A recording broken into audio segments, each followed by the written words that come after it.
President Biden says inflation is his top priority, but you wouldn't know it. Prices skyrocketing to the highest level in more than 30 years. That's 3 decades, Jessica. And Joe is claiming his recently passed infrastructure bill is going to fix the supply crisis and seems to blame Americans for buying too much stuff. Not a lot of people have a clear understanding, whether they have a PhD or they didn't go to school, about how a supply chain works. And because of the strength of our economic recovery, American families have been able to buy more products. They're not going out to dinner and lunch and going to local bars because of COVID. So what are they doing? They're staying home, they're ordering online, and they're buying product. This is a recipe for delays and for higher prices. And people are feeling it. They're feeling it. Do you ever think you'd be paying this much for a gallon of gas? That is so comforting, Dana. Hey, did you ever think you'd pay this much under me? Yeah, hey. Anyway, I got to get back in the copter.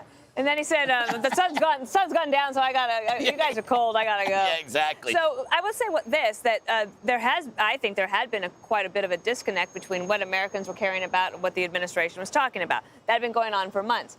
Yesterday, at least, he did say, "I hear you. Right. Prices are going up. Inflation is.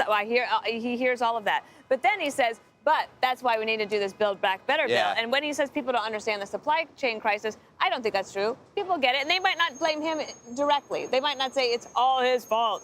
But they do know this. If you have the government spend a whole bunch more money in this situation, it's like giving too much medicine to a toddler. Yes. It's not good for the toddler. I'm not saying Americans are toddlers. It does put them to sleep. Yes.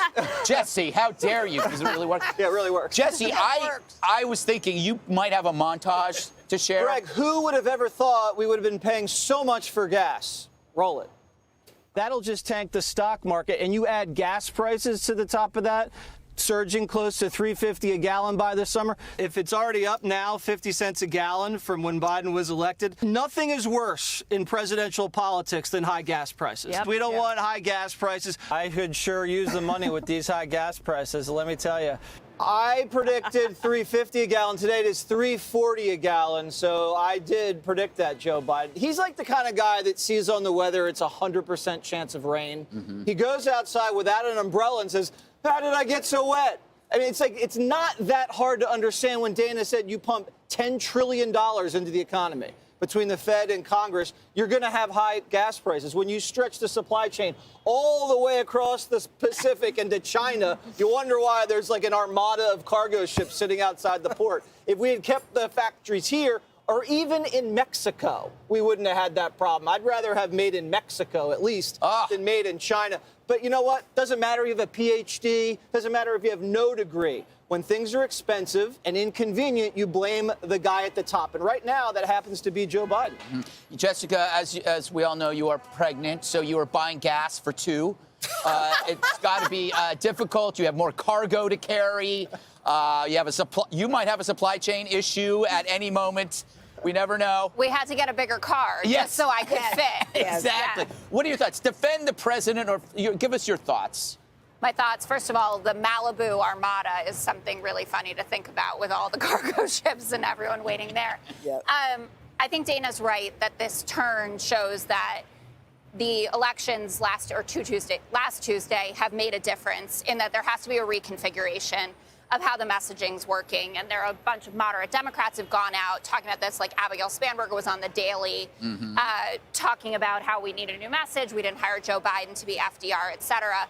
What has been interesting, though, is Larry Summers, who's been very critical of the president, actually defended Build Back Better, saying that it wasn't going to add to the inflation problem. And Joe Manchin released a statement not connecting the two either. So that leaves that glimmer of hope that it's going to get passed still. But I think going into this midterms, it's going to be the economy, the economy, the economy. You think a couple more trillion is not going to hurt inflation? I'm saying that there are key players in this and people who have been very critical of the president who are not connecting them. But you don't think that, right? Well, I have a PhD, so. There you go. And a baby. All right, Judge. I have neither. Judge, this might be the most engaged president I've seen in my lifetime. No connection with anybody. Has to be informed after the reporters ask a question about something, what was asked. He's not only the least engaged, even when he is engaged, he's not engaged. Yes. Okay? This is a president who says we're too stupid to understand what's behind the supply chain crisis. Here's the bottom line. Your standard of living is going down. Everything costs more. Trump said the price of gas would go up. It's going up.